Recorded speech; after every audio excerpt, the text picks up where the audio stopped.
Sometimes, I think of certain games as having Big Dreamcast Energy, by which I generally mean the game has a colourful aesthetic and it's often a little bit off the wall. Think about some of those wilder Dreamcast efforts: Jet Set Radio, Toy Commander, Power Stone, Choo Choo Rocket, Blue Stinger, etc. That's the energy that I mean. And I say Dreamcast Energy because it's the console that springs to mind for me when I see weird experimental games that have a vibrant, upbeat feel. But there was plenty of that kind of stuff to be had across the whole 6th gen, through the 7th gen, and then even still today in many modern games. So let's take a look at some non-Dreamcast titles that capture that same vivid, wacky charm. Take for instance, this absolute banger. Developed by Namco and released for the PS2 in 2004, Katamari Damacy is an absolutely charming puzzle platformer with a vibe all of its own. I'm playing the Reroll remake at the moment. Part anime, part surrealist comedy, sometimes cozy, and always 100% Japanese. The premise is this: the king of all cosmos got tore up on hard liquor and knocked all the stars out of the sky. And now his diminutive son, the prince, is left to clean up the mess and build new stars using materials found on Earth. So we jump into the action, rolling our little ball around and trying to build a big enough clump to make a star. They start out pretty small at like 5 to 10 millimeters, but they get increasingly sizable as we go along. At first, picking up a playing card will be a challenge, but as you go through the stages, getting bigger, you'll find yourself rolling up cars and trees, ocean liners, octopus. The premise is so simple, it never changes. The only thing that does change is your surroundings, and it is these surroundings that make it such a wonderful world to inhabit. I always like video games that cast you in a tiny role and put you in a mundane setting like a house or a garden or a little town, because all of a sudden you have this new childlike sense of wonder, seeing all these everyday items in a larger scale and interacting with them in a different way. If you like that part in Toy Commander where you have to use a tank to boil an egg, or the part in Army Men Sage's Heroes 2 where you have to scale up through a fridge, then I'm pretty sure you'll find something to love here. Gameplay wise, it's simple of course, just roll, roll, roll until you reach your goal. Wait, that reminds me of something. Yeah, wasn't there like a beloved Sega puzzle platformer based around cute animals and rolling? Oh yeah, Billy Banter's Big Ball. So here we got Billy, and this kid's rolling a giant egg because he lives in a chicken-themed kingdom that's been attacked by crows. Deep lore aside though, this one is actually a really good game. It feels like a mixture of Sonic Adventure and a few light Zelda elements, and then the rolling mechanics feel like that one about the apes with the spheres. It's split into separate locations, each with different missions, a la Mario 64. It's a cool game that you can just kind of dip in and out of. It's nice and stress-free. You can stop and chat with the chickens in the village, giving it some light hangout sim elements. Yes, I'm aware I'm becoming a parody of myself. The combat is very easy, the puzzles are very simple, and it's clearly aimed at a young audience, but I really enjoyed it, and I do hope the rumours are true about it getting a sequel. Although if it does, I guess Yuji Naka won't be directing, since he is in jail for making Balan Wonderworld. Now, one thing I really loved about the Dreamcast was its approach to action-adventure games like Blue Stinger and Headhunter.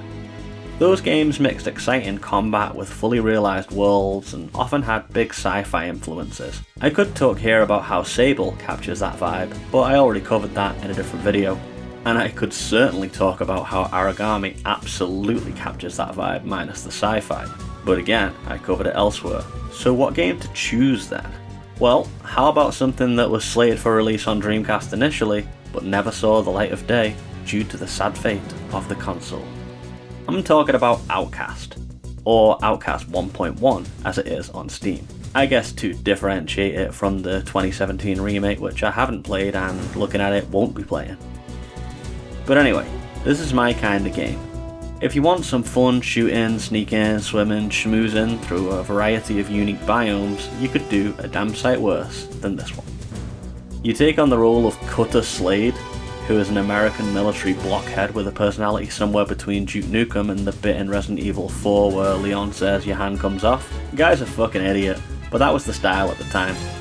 After a failed experiment of some sort, you end up teleported to an alien planet where all the locals decide that you're a prophesized messiah of some sort. It's certainly problematic given that all the aliens are clearly coded as Arabic or African depending on the region, and they immediately drop their own cultures to worship this random American dude, but again, that was the style at the time. If you can write off that dumb bullshit and just kind of ignore the story entirely, then you'll be treated to a fine game, because after an incredibly boring tutorial in this bland snowy region, you get free reign to fast travel around the whole planet using these stargates. Whilst I'm not quite putting this on the level of Morrowind, the feeling is quite similar in that you'll be exploring different alien cities, from the desert bazaars to the volcanic rock mines to the verdant meadows and temples. You're meeting the locals and determining who is friendly and who is hostile and who has side missions for you. Other than that, you got two prime objectives. Find the science nerds that teleported along with you, and then throw a full-scale revolution against the tyrannical regime that has taken hold of this planet.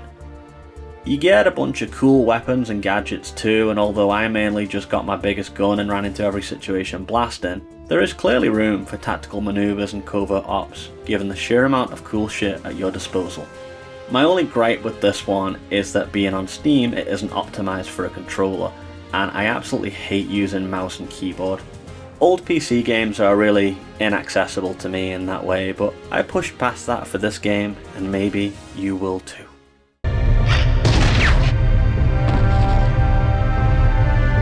I've recently started a proper playthrough of Skies of Arcadia, a bona fide Dreamcast-ass Dreamcast game about futuristic sky pirates fighting an evil empire. I have also started playing Valkyria Chronicles, which, although not in any way a similar game, does share themes of fighting imperialists and actually features several characters from Skies of Arcadia as a sort of bonus cameo. So there we have it, my excuse to talk about Valkyria Chronicles in this video. Released for the PS3 in 2008, a period when games were very much being streamlined into Call of Gears Theft Auto type shit, this one must have been a real breath of fresh air. It's a beautiful watercolour anime game featuring well-rounded characters and one of the most interesting battle systems I've ever seen. It is also a Sega property, so perhaps it would have dropped on the Dreamcast 2 or whatever console they would have had out at this time had things gone differently, but that doesn't matter as we got this superb game anyway. It's a game with much to recommend it, but for me it's all about that battle system I mentioned. Don't get me wrong, it also has cell shading and hangout sim stuff, which is catnip to me, but hot damn, look at this here tactical map. You got your units all laid out like Final XCOM Ogre style, and then you do the usual taking it in turns to move kind of thing, but here's the twist, my friend. The view shifts from the tactical map and into this third person shooter view, and you play it just like that. Run, take cover, shoot bad guy. There are RPG considerations to be had, such as limited stamina for movement and ensuring maximum defense by hiding at the end of your turn, but the battles are a joy to behold, and you feel fully immersed in this colourful world by being able to take control of your fighters and run around exploring a little bit, even though you do have eyes on the prize in these battles. I'm currently about halfway through the game, and I've already just bought the rest of the series because I know I'm going to love it. Once I'm a little bit more well versed in this franchise, I might come back and talk about it some more. I'm not done yet. Okay, now let's check in and see what was going on the original Xbox for a little bit, and see what Dreamcast flavoured treats await us over there. Well, if it isn't my good buddy Earl. Yeah, we got Toejam and Earl 3 Mission to Earth, the only game in this series that has remained hard to get hold of for some reason. And it's pretty different from the others just by virtue of being 3D. Now, I do love those other Toejam and Earl games, and perhaps controversially, I think the newest one, Back in the Groove, might be the best. But I like this one here too, and these smooth round graphics give me a big Dreamcasty tingle. Look at how smooth and round Earl is. He's perfect. So, the premise here remains the same. The Funkapotamus sends you on some bullshit mission to Earth where you gotta collect junk and use presents to get various powers such as spring shoes and X-ray glasses. You hop around on disparate floating landmasses, just like another game I could mention, and generally just be you. Punch and kick the Earthlings with funk food to get them to loosen up and be cool. Oh man, funk?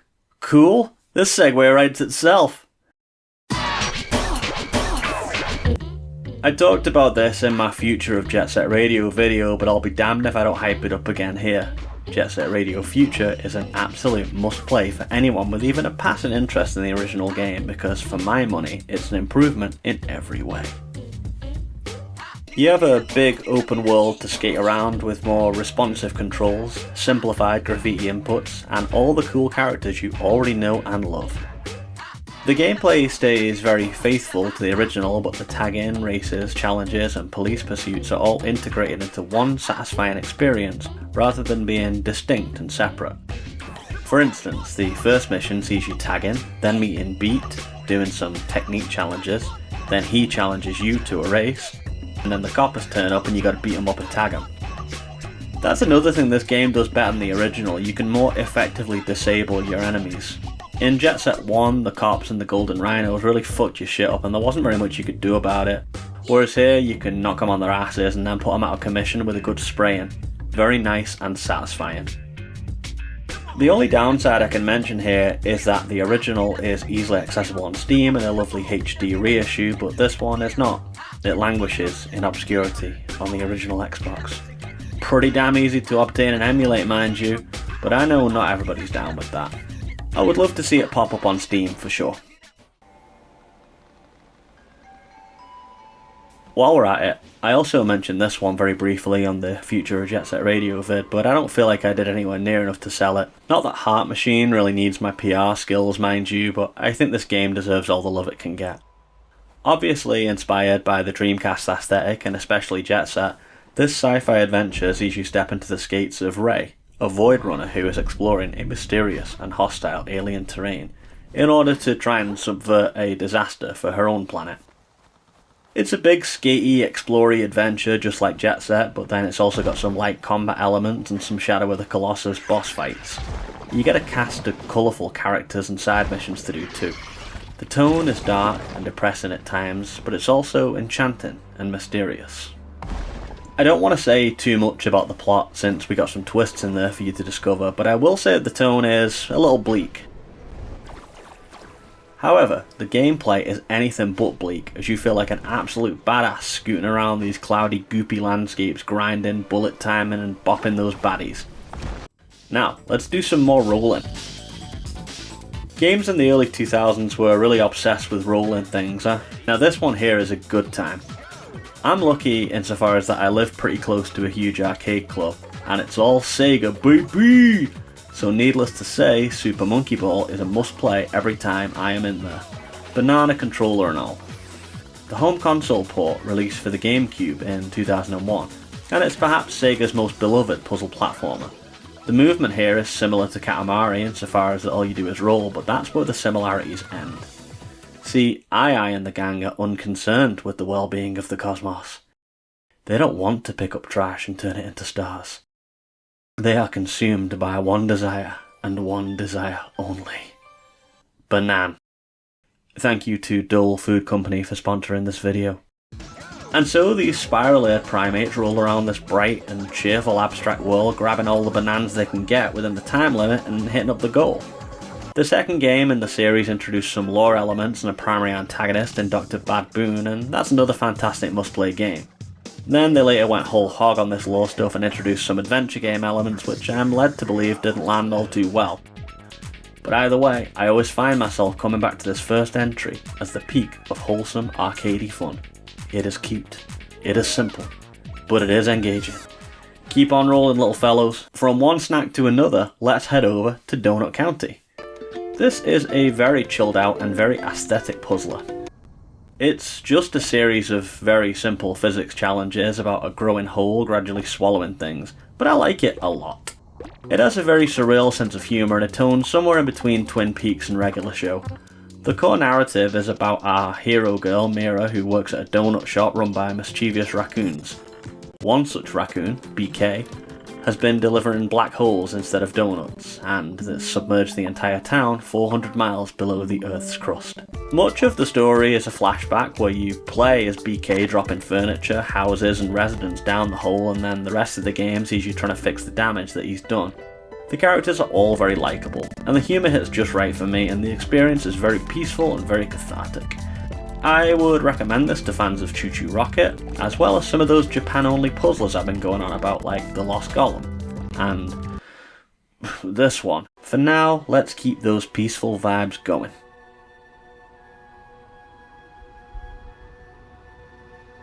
Abzu is one of those award-winning indie darlings with a heavy aesthetic that everybody in the world already knows and loves. So why mention it here? Well, I loved it too, and the simple yet distinctive art style here, courtesy of the very talented Matt Nava, feels like it would be right at home on the Dreamcast. The gameplay and themes also reminded me pretty heavily of Echo the Dolphin, albeit considerably better than that game, but definitely what Echo was going for.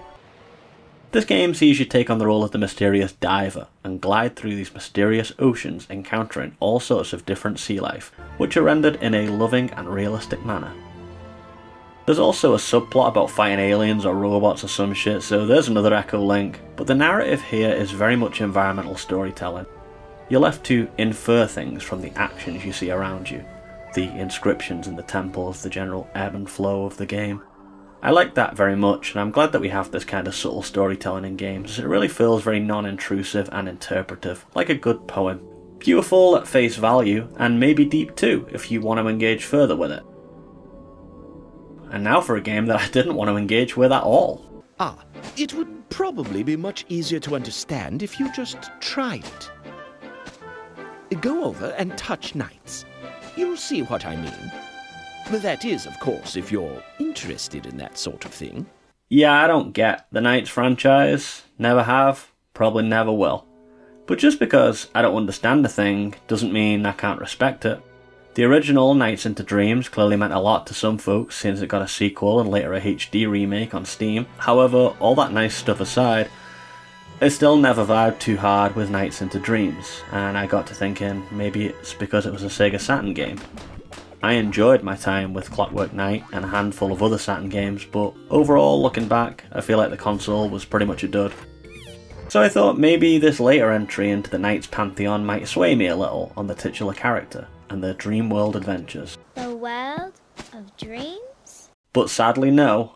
If you did like the original Saturn game, then I can recommend this insofar as that it's more of the same.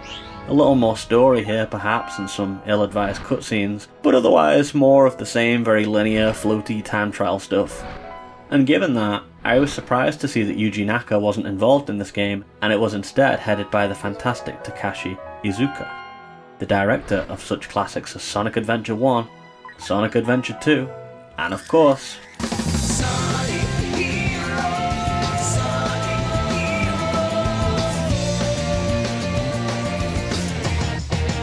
yeah, this game certainly deserves a place on this video given that it is essentially a continuation of the Sonic Adventure thread, and it is also sadly the last time we would get Dean Bristow voicing Dr. Robotnik. As soon as I conquer the world, I will pay you! I only got round to playing Sonic Heroes this year, so I have no nostalgia for it, but it's still a pretty decent game. A janky mess at times, as with any good Hedgehog entry, but overall, a pretty nice addition.